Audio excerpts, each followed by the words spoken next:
7 de la mañana con 35 minutos, 7:35 en Punto Noticias de Radio Pichincha. Les saludamos ya a nuestro primer invitado, Pedro Donoso, abogado, consultor político, director ejecutivo del ICARE, está ya vía telemática. ¿Cómo está, doctor Donoso? Buenos días, bienvenido. Le acompañamos a Alexis Moncayo, quien le habla, Licenia Espinel. Usted escuchó en la introducción, el presidente de la República ha hecho algunos cambios en su gabinete.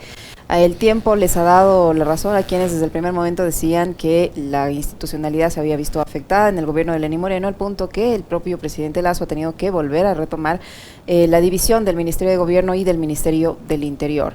En el Ministerio de Gobierno ocupa esa cartera de Estado el ex asambleísta Francisco Jiménez, quien ha dado un discurso bastante conciliador, muy civilizado. Aparentemente va a tratar de recomponer la relación entre el Ejecutivo y la Asamblea. Ha dicho que el país debe preocuparse por los problemas de fondo, los problemas que realmente necesitan solución, como la inseguridad, como la pobreza, etcétera, etcétera, y no necesita más incertidumbre. ¿Cómo interpretar este giro que ha dado el presidente de la República al poner en la cartera de gobierno al señor Francisco Jiménez y de retomar la creación de la cartera del Interior y poner allí a una persona que simboliza la represión de las protestas de octubre de 2019? Buenos días, bienvenido. Buenos días, Licenia. Buenos días, Alexis. Gracias por la invitación. Creo que hay varias cosas para analizar. Es como últimamente, digamos, en el Ecuador han estado pasando tantas cosas que hasta a veces a los que hacemos análisis político nos dificulta, ¿no? Creo que hay que ir de lo macro a lo micro, ¿no? El Ecuador, digamos, es un país en donde estamos viviendo una crisis de institucionalidad profunda, finalmente, ¿no? Y son tres factores que a mí me gusta siempre relevar. El primer factor, finalmente, es que 3 de las 5 funciones del Estado en el Ecuador están en crisis. ¿Por qué digo esto? ¿No es cierto? Porque si solo señalamos una de ellas, la función de transparencia y control social, nos vamos a dar cuenta que el 70% de las decisiones de control están encargadas. Y eso es gravísimo finalmente en un país en donde si no se institucionaliza la formalidad de una institución de control, ¿verdad? No va a haber control, ¿no? Va a haber finalmente ejerciendo la superintendencia de compañías a profundidad el rol que tiene que ejercer, etcétera, etcétera, etcétera. Ese es como, digamos, el primer síntoma de una descomposición, digamos, de desinstitucionalización. El segundo tiene que ver con la percepción, y aquí quiero enfocarme solo en 3 cifras rapidito de perfiles de opinión que daba de la última encuesta de mediados de marzo, ¿no es cierto? 8 de cada 10 ecuatorianos cree que el Ecuador va por mal camino, ¿no es cierto? El pesimismo en el futuro finalmente también es bastante grave, ¿no? Finalmente esta encuesta nos decía, por ejemplo, que 6 de cada 10 sienten que el desempleo va a aumentar, 8 de cada 10 que la delincuencia va a aumentar, es decir, el pesimismo futuro es bastante grave. Y la tercera cifra que a mí más me llama la atención es que 13.5% confían en el Estado, es decir, solo 1 de cada 10 ecuatorianos y ecuatorianas consultados confían en el Estado. ¿Por qué esto es grave finalmente? Porque si tú no confías en el Estado, no solo para que el Estado sea el que cubra tus necesidades básicas, tampoco lo reconoces como autoridad. Y eso es gravísimo porque se convierte esto en la ley de la selva. Vamos específicamente a los cambios de los ministerios, digamos, creo que... Una cosilla nada más, Pedro, primero el saludo como siempre, un gusto conversar contigo. A ver, ese 13.5% que dice no confiar en el Estado son todas las instituciones públicas, o sea, gobierno nacional, gobiernos locales, policía, ejército, justicia, etcétera, etcétera, etcétera. O sea, eso creo que sí habría que tenerlo más claro, ¿no? No, totalmente de acuerdo. Incluso, digamos, si nos ponemos más exquisitos en lo técnico y en lo conceptual, el Estado somos todos. Ajá. El Estado es el ciudadano pleno. Que o sea, no creemos y no confiamos en nada. En nada y en nadie, digamos, ¿no? Entonces, evidentemente la encuesta, y seguramente los encuestados no lo ven así, pero lo complementemos. El Latinobarómetro, ¿no es cierto?, también dice que el Ecuador es uno de los países en donde la confianza interpersonal es una de las más bajas de la región. Esto quiere decir que Pedro no confía en Alexis y Alexis no confía en Pedro, finalmente. Además que ni Alexis ni Pedro confían en el Estado. Entonces, esa es la ecuación más peligrosa, digamos, más allá finalmente de los cambios de ministros, etcétera, que son importantes, pero que son lo menos importante de lo más importante, porque esta ecuación, ¿no es cierto?, de descomposición social, ¿no es cierto?, puede llevarnos finalmente a un fraccionamiento de lo que estamos viviendo, ¿no?, de que hayan, digamos, soluciones por fuera del Estado, que las tensiones sociales, digamos, no sean mediadas por algo llamado Estado, y eso finalmente es grave, ¿no? Ahora sí, vamos a lo que te preguntaba Licenia, que es el tema de la renovación de los cuadros en los ministerios. Digamos, es interesante, ¿no? Es interesante finalmente porque primero evidencia que el movimiento Creo no tiene cuadros propios, es decir, tiene que extraer de su bloque de asambleístas, ¿no es cierto?, cuadros, digamos, no es que eso está mal o está bien, sino que el análisis lo podemos decir en el sentido de que un presidente de la República tiene que nombrar más o menos, no voy a equivocar la cifra, más o menos miles de puestos públicos, ¿no? Entonces, eso requiere una estructura de un movimiento absolutamente claro, ¿no? Entonces, es grave que de una u otra manera tengas que extraer a tus asambleístas para que ocupen carteras de Estado. Eso es como lo primero, ¿no es cierto? Lo segundo sí tiene que ver con el nombramiento de un policía en un cargo que se ha caracterizado para agentes civiles, para personas civiles, ¿no? Y el nombramiento de el general Carrillo sí puede generar o enviar un mensaje de tensión mucho más. Entonces, mientras Francisco Jiménez da un discurso apaciguante, ¿no es cierto?, de cercanía a los otros movimientos políticos, ¿verdad?, Carrillo es, de una u otra manera, no sé si es bien visto, por ejemplo, por movimientos sociales como la CONAIE, ¿no? Entonces, sigue sin tener, digamos, una claridad política ahí, ¿no? Ayer me preguntaban en una entrevista también, es un problema la estrategia comunicacional del gobierno, el gobierno no tiene estrategia comunicacional. Yo decía, ojalá fuera un tema de comunicación. No es un tema, ni siquiera es un tema de comunicación, ojalá lo fuera, porque el tema de comunicación se resuelve con una estrategia de comunicación, y el gobierno yo creo que tiene muy buenos comunicadores. El problema es una estrategia de visión política y de identidad política. Si a mí me preguntan qué es el gobierno, no sé dónde ubicarlo ideológico-políticamente, no sé cómo hacerlo. Y gente dirá, pero eso no es importante, finalmente, ¿qué importa la ideología del gobierno? Es súper importante, porque en este país hay exceso de diagnósticos, hay exceso de qué, pero nadie nos dice cómo, y el cómo son las ideologías, ¿no? Es evidente, no hay ningún político en este país que no quiera reducir la pobreza, eso ya sabemos. La gran pregunta es el camino, cómo finalmente, ¿no? Y basándonos en el discurso de Francisco Jiménez, es evidente que él quiere hacer un acercamiento a la Asamblea y al Legislativo, pero tampoco nos dice cómo. Entonces nos seguimos quedando finalmente en el exceso de diagnósticos y en la poca claridad de la hoja de ruta política. O sea, en el caso de Jiménez, él no dice cómo, y también, digamos, entra a resolver un problema que se vuelve mucho más crítico a partir de las declaraciones del presidente Lasso del jueves anterior y del martes anterior, en donde dice, primero, que hay asambleístas que son corruptos y que son ladrones, que le han pedido hasta plata en efectivo, y después dice, yo voy a gobernar por decreto y resolución sin voltear a ver a la asamblea. Entonces, ¿qué rol de enlace puede cumplir Francisco Jiménez, por muy buenas intenciones que tenga, si su jefe le está diciendo, con estos ni a la esquina? No hay claridad política finalmente, porque uno puede construir una claridad narrativa, no importa. Yo siempre digo la comunicación es lo menos importante de lo más importante en crisis, ¿no es cierto? Y la comunicación es un proceso al igual que la política de alquimia, tienes que transformar algo en algo, pero si no tienes ese algo, ¿en qué lo transformas? Entonces, claro, tienes un presidente finalmente que narrativamente crea muchos imaginarios y a muchos frentes, entonces muy poco vas tú poder hacer finalmente como un gestor de la política, si es que cada martes, ¿no es cierto?, el gran vocero y el primer vocero destruye todo lo que tú intentas construir. Entonces, sí, o sea, no hay claridad en lo que se quiere hacer de parte del gobierno, y eso nos lleva finalmente a preocuparnos gravemente de la situación del Ecuador, porque no estamos viviendo una situación típica, estamos viviendo una situación bastante atípica, ¿no? No solo esta ecuación que yo les dije, ¿no?, alto pesimismo, desconfianza interpersonal y desconfianza institucional, sino hay que regresar a ver también los indicadores sociales, ¿no? Ayer Primicias publicaba una nota periodística muy interesante que decía Ecuador es el tercer país más desigual de la región. Subimos 2 puntos en el coeficiente de Gini. Es decir, digamos, no es broma lo que está sucediendo. Entonces, cuando el Estado, ¿no es cierto?, no tiene claridad, cuando vivimos una profunda crisis de desinstitucionalización, ¿no es cierto?, las tensiones políticas tienen que buscar una válvula de escape. Y el problema es cuando el Estado no media esas tensiones, sino que los actores que están en disputa van a resolver esas tensiones solos. Y ahí es cuando, digamos, el caos empieza a reinar finalmente y las democracias se debilitan.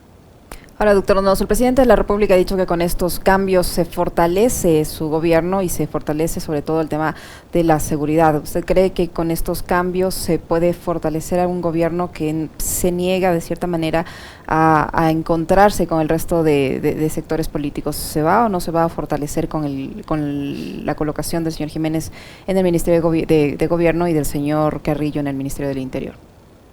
Claro, es que digamos 2 nombramientos no van a cambiar una estructura, no van a cambiar, salvo que esos nombramientos lleguen con una hoja de ruta y nos cuenten cuál es la hoja de ruta finalmente, ¿no es cierto?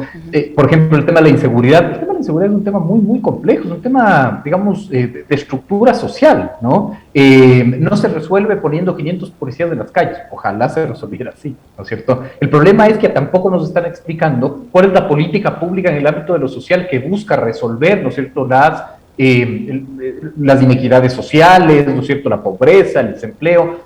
¿Cuál es, digamos, esa es la parte que falta finalmente del círculo para cerrar, ¿no? Es decir, puedes poner al mejor, digamos, operador policial a dirigir un ministerio del interior, pero necesitas de esa otra cara de la moneda, y yo no la conozco. A mí se me dificulta mucho, decía yo en una entrevista televisiva recientemente, se me dificulta mucho reconocer 5 políticas públicas de este gobierno.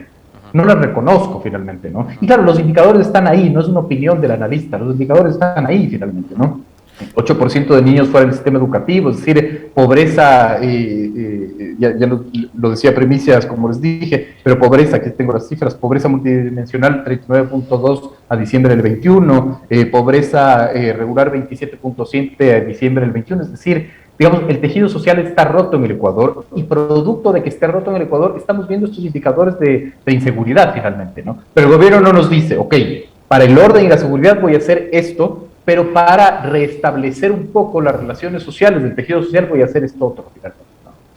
Ahora, ahí yo quisiera profundizar en algo que mencionaba antes Pedro Donoso y que me parece a mí que es sumamente importante. Porque creo además que habría que analizar en esa crisis de credibilidad, en esa crisis de confianza que se refería Pedro, estamos también los medios de comunicación, pues. Entonces, esta opinión pública que le está acompañando hoy al presidente, tanto quienes, digamos, de alguna forma terminan siendo aliados, como los que somos quizás un poco más críticos, ¿cuánto abonamos a que, digamos, el escenario actual sea tan conflictivo, ¿no? Decía Pedro, quisiera saber en qué orilla ideológica está el gobierno del presidente Lasso. Yo también quisiera ahí tratar de entender contigo, Pedro, con Iseni, con quienes nos están viendo y escuchando en este momento, es, digamos, esa ligereza con la que hacemos análisis en la política en este país. Entonces, una semana, la bancada de Creo, con UNES y con otra bancada por ahí tal, vota a favor de determinada tesis, ya decimos que el gobierno pactó con el correísmo. La siguiente semana se deciden juntar Pachacútics, PCC, correístas y parte de la ID y decimos el correísmo y Nebot están aliados para tumbar a Zori en contra del gobierno y el próximo paso será tumbar al presidente Lasso. Y más adelante, y nos seguimos armando unas novelas. Entonces, ¿es necesario que ahí el gobierno del presidente se ubique ideológicamente o que vaya, digamos, al son de todas estas corrientes que un día, por una votación en la asamblea, ya diagnostican que hay un pacto Lasso-Correa, al siguiente Lasso-Nebot y al siguiente la trilogía de la conspiración de Correa, Nebot e Issa? Entonces, ¿cómo entender esa conflictividad en los relatos? También la participación de la opinión pública y del periodismo y la construcción precisamente de esas teorías, Pedro. Digamos, son varios puntos, ¿no es cierto? La construcción de relatos y de framings no son patrimonio exclusivo de los medios de comunicación. Es decir, los medios de comunicación son los circuitos que circulan la generación de conceptos y de resignificaciones de estos conceptos. ¿Por qué es un problema cuando el gobierno no tiene identidad, no solo identidad ideológica, sino identidad política también? Que al no tener identidad se le dificulta marcar la agenda. Y cuando no marca la agenda, ¿no es cierto?, alguien más marca la agenda en este país, ¿no? Es decir, cuando el Ejecutivo, cuando el Gobierno, cuando el Estado no marca la agenda de discusiones, ¿verdad?, siempre la periferia te la marca. Nosotros empezamos a hablar del sistema carcelario y su urgencia y su realidad cruda porque se empezaron a matar las bandas criminales dentro de la cárcel. Por eso empezamos a hablar, ¿no? Entonces, alguien más marca la agenda, ¿no? Y aquí lo que tú dices es supremamente importante porque somos un país, yo siempre repito esto, porque somos un país de sucesos y no de procesos, ¿no? Creemos que las cosas aparecen de un día al otro, ¿no? Es decir, las amnistías aparecieron como un fenómeno cualquiera, octubre del 19 apareció como un fenómeno cualquiera, ¿por qué habrá sucedido? Nunca entendemos que es todo un proceso de tensiones, ¿no es cierto? Y en el Ecuador vaciamos fácilmente los conceptos, ¿no es cierto? Y no profundizamos. Octubre del 19 pasaron muchísimas cosas. Y como sociedad y como las élites en este país, cuando yo digo élites no lo digo de manera despectiva como las élites económicas, sino élites es todo grupo que genera y toma decisiones, académicas, sindicales, indígenas, ¿no es cierto?, culturales, ¿no? nunca profundizamos qué pasó en octubre, ¿no? Nos quedamos en la lógica binaria de... Los buenos y los malos. Los buenos y los malos, finalmente, ¿no? Es decir, vinieron ciertos personajes a destrozar Quito o los policías reventaron ojos, digamos, ¿no? Es decir, siempre nos quedamos con esos dos relatos y nos quedamos siempre en no entender que hay que profundizar esos conceptos y hay que entender lo que sucede, ¿no es cierto? Porque solo entendiendo lo que sucede puedes evitar que se vuelva a repetir. Y eso es de una u otra manera lo que más se necesita, ¿no?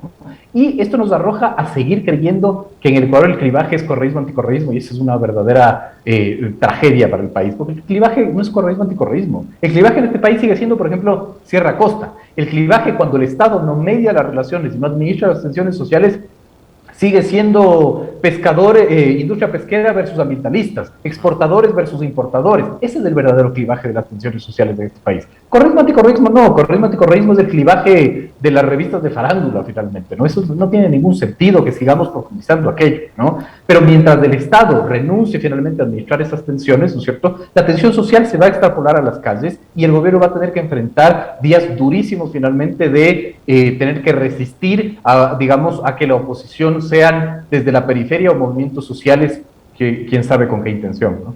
Doctor Donoso, con esta muestra de apertura al diálogo que ha dado el ministro de Gobierno, señor Francisco Jiménez, ¿cómo va a quedar el gobierno como tal y sus amenazas de muerte cruzada, su anuncio de consulta popular, tras la salida de este grupo de la ex Democracia Popular encabezado por la señora Vela? ¿Cómo queda políticamente el gobierno? ¿Amparado a quién? ¿Amparado a Creo? ¿Amparado a los ex-ruptura o a los ruptura? No sé. ¿Cómo queda y en dónde quedan estas advertencias de muerte cruzada, de consulta popular? Bajo esta nominación del señor Jiménez, ¿quién se muestra abierto al diálogo? ¿Cómo quedan estas amenazas? ¿En qué quedan? Pero, para ser sinceros, el gobierno nunca concretó una amenaza de muerte cruzada. Es decir, los tres voceros dijeron que la muerte cruzada no va, digamos, ¿no? Es decir, Ordóñez, el mismo Guillermo Lasso, ¿no es cierto?, dijeron que la muerte cruzada no era una opción en ese momento. Creo que en un país, digamos, en donde tenemos una constitución, sé que a muchos no les gusta eso, pero es en ciertos aspectos es hiperpresidencialista. La muerte cruzada con 6 meses de gobierno de parte del Ejecutivo es una muestra de la ventaja que tiene el Ejecutivo sobre el Legislativo, ¿no es cierto? Siempre va a ser un chantaje, digamos, ¿no? La muerte cruzada es una herramienta bien interesante para poder chantajear finalmente una asamblea, digamos, compuesta por cómo está compuesta finalmente este Legislativo, ¿no? Sin embargo, lo del diálogo es muy interesante porque seguimos creyendo que el diálogo es un fin y no es un medio. Y el Ejecutivo, así como Moreno no nos explicó finalmente en su momento, ¿cómo se hace un diálogo? Es decir, ¿cuál es la metodología? ¿Entre quiénes se dialoga? Pero sobre todo, ¿cuál es el cronograma y cuáles van a ser los resultados en política pública del diálogo? El diálogo en este país tiene que dejar de ser titular y tiene que ser una política pública. Pero claro, por más buenas intenciones que tenga el nuevo ministro de Gobierno, si no nos explica cuál es el proceso de diálogo, ¿verdad? Con actores claramente definidos, cronograma claramente establecido, con políticas públicas que van a dar resultado finalmente de ese diálogo, el diálogo sigue siendo nada, ¿no? Es decir, el diálogo sigue siendo una buena foto y un buen titular. Creo que si el gobierno quiere ampararse finalmente en el diálogo como su postura y quiere reivindicarlo del gobierno del encuentro, tiene que explicar a la ciudadanía cómo lo va a hacer, ¿no? Establecer claramente, digamos, como le digo, actores y procesos, ¿no es cierto? Y sobre todo resultados. Ahora, a ver, a propósito de esto que cita Licenia, Pedro, que es del tema de la famosa muerte cruzada, que parecería ya no es precisamente una de las soluciones o salidas que tendría en manos del gobierno, por lo que Pedro mismo ha citado, que son las declaraciones del propio presidente de la República. ¿Por qué nos cuesta tanto a los ecuatorianos entender que, digamos, tenemos democracia, vivimos en democracia y esa democracia hay que alimentarla con más democracia? La disputa política, esa disputa que hace que existan desencuentros, como los ha habido entre el Ejecutivo y la Asamblea, por ejemplo, durante el trámite de la ley de inversiones, o como la que hubo en noviembre durante el trámite de la ley de la reforma tributaria, ¿por qué siempre, digamos, se busca alimentar el conflicto como parte de la solución de ese mismo conflicto? Es decir, la muerte cruzada, para mí, lo único que genera, y coincido plenamente con el artículo que publicaba, me parece que el día de ayer, la analista Ariana Tanca, la muerte cruzada lo único que le iba a dar a este país era más incertidumbre, porque A ver, si vivimos en democracia, tanto el presidente que fue elegido a través de una vía democrática, como la asamblea que también fue elegida a través de la vía democrática, creo que están obligados a respetarse el uno al otro como poderes o como funciones independientes y autónomas que son. Entonces, la muerte cruzada, más allá de disolver, de desaparecer a los 137 asambleístas, o en caso de que haya un choque de trenes, que se vaya el presidente, porque así lo deciden 92 legisladores, era la solución a un problema que ya es caótico. O sea, el Ecuador ya vive un conflicto.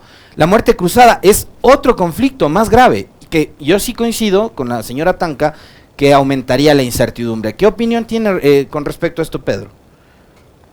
Yo no coincido, digamos.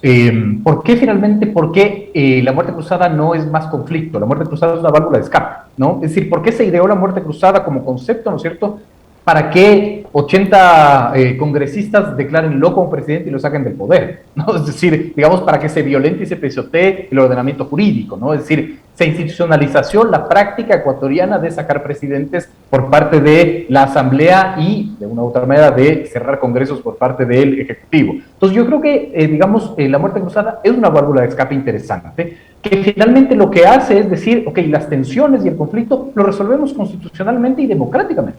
Porque la muerte cruzada es una herramienta democrática, no está fuera del sistema. Es constitucional. Si estuviera fuera del sistema, es constitucional, claro. Entonces, digamos, hay que acostumbrarse, ¿no es cierto?, que las herramientas constitucionales son herramientas democráticas. Ahí está expresada la democracia finalmente, ¿no? Es decir, es supremamente interesante.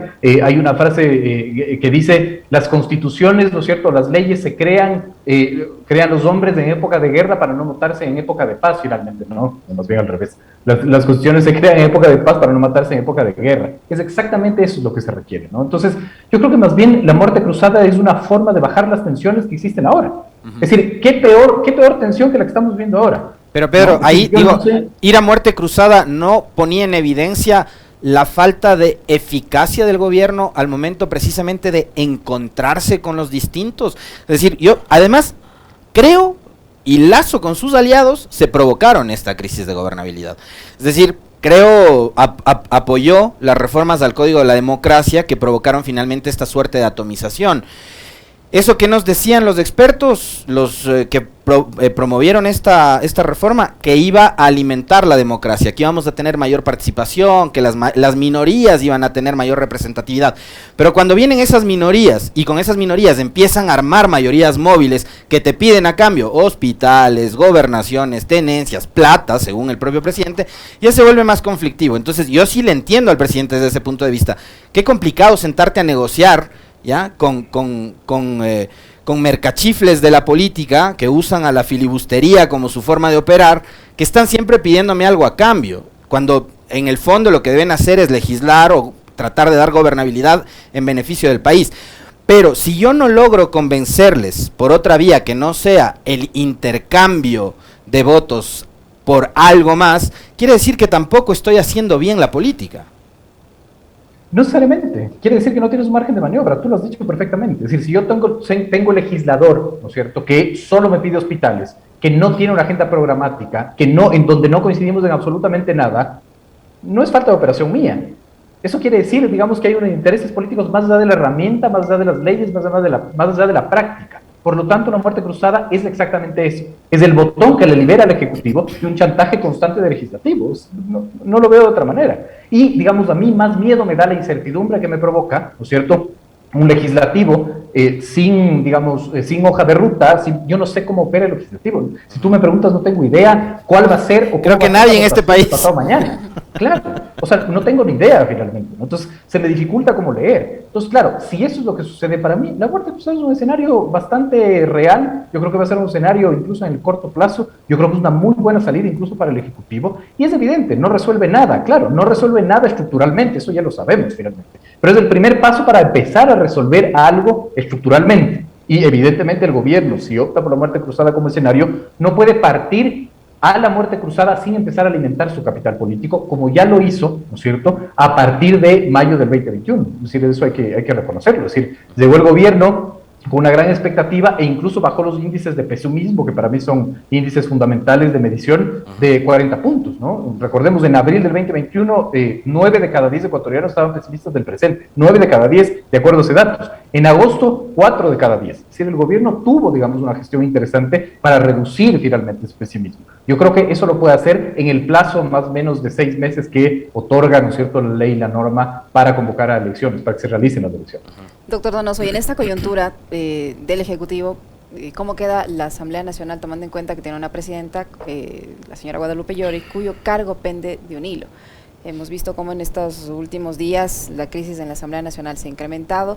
Ella no tiene respaldo prácticamente de ninguna de las bancadas, ni siquiera de su propio movimiento político. Y ayer, en la posición de los nuevos ministros, el presidente de la República mencionó a todas las autoridades y a ella ni siquiera la mencionaron. No sé si la invitaron o no, pero se evidencia que ya no tiene ni siquiera el respaldo de la bancada del gobierno. Sí, el legislativo, digamos, es una bomba de tiempo. Yo no puedo entender los escenarios que ahí se van a gestar, ¿no es cierto? Creo que también, digamos, hay una incapacidad de la oposición de entender el momento político que viven. Es decir, si el Ejecutivo no ha marcado la agenda enviando leyes, lo que uno espera de los bloques legislativos es que empiecen a marcar la estructura jurídica de este país. ¿Dónde están los proyectos de ley? También, es decir, es gravísimo, todos los bloques, ¿no? Porque la oposición no solo se hace desde el bloqueo y desde la oposición, también se hace desde la generación de proyectos, de ideas, ¿no es cierto? Marcar, digamos, el paso de la agenda. Yo creo que si el Ejecutivo no marca el paso de la agenda, finalmente, quien debió haberlo hecho es el Legislativo, ¿no? Y ahí creo que hay una falencia profunda. ¿Cuál es el problema de todo esto que estamos viendo, ¿no es cierto? Un legislativo que no sabemos qué es lo que vaya a suceder, un ejecutivo que no marca la agenda. Esta suma de cosas empiezan a incubar el fuera todos. Y el fuera todos es un fenómeno grave, hay que recordar a mediados del 2000, ¿no es cierto? Porque fuera todos busca la desinstitucionalización de las cosas y de una u otra manera válvulas de escape que están fuera de la democracia y la ley. Yo no creo que en el siglo XXI en el Ecuador siga jugando finalmente a este tipo de procesos. Por eso a mí me preocupa el tema de la muerte cruzada, Pedro, porque, digamos, tal y como está ahora planteada a través de la Constitución, y digamos, ahí coincido totalmente, es una vía totalmente legítima, legal, constitucional y demás, pero si mañana o pasado viene otra vez un gobierno al que se le van las cosas de las manos, y termina otra vez convirtiéndose en un tipo autoritario que manda a la casa a los 137 asambleístas. ¿Por qué? Porque la Constitución me faculta eliminarles de un soplo, comerme una elección y gobernar por decreto el tiempo que me permita la ley.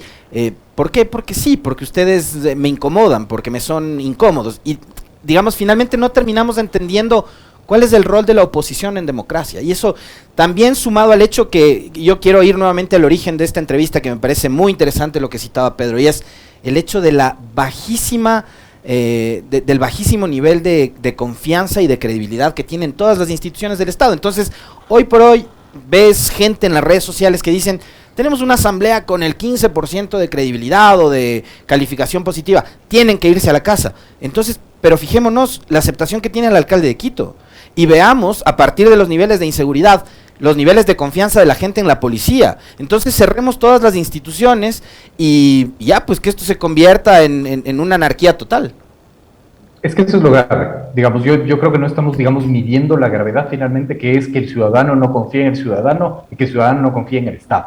Que el Report publicaba hace 2 o 3 veces una encuesta que decía 8 de cada 10 ecuatorianos y ecuatorianas no confían en la justicia. 8 de cada 10. Digamos, esto no tiene parangón, es gravísimo finalmente, y hay que de una u otra manera recuperar, sí, la confianza en las instituciones, porque como te decía, ¿no? Es decir, si las tensiones sociales no son administradas por el Estado, las tensiones sociales van a tener que encontrar una válvula de escape entre ellos, ¿no? Y estamos viendo hoy nuevas tensiones sociales que van a tener que encontrar esa válvula de escape. Lo mejor es que el Estado sea esa válvula de escape, si no lo es, el paraestado empieza a revivir, y el paraestado, digamos, no es bueno en ninguna de las circunstancias. Queremos agradecerle al doctor Pedro Donoso por su tiempo, por la información y el análisis que nos ha permitido realizar. Pedro Donoso, abogado, consultor político y director ejecutivo del ICARE, que ha estado con nosotros. Muy amable, doctor. Muchísimas gracias. Gracias, Pedro.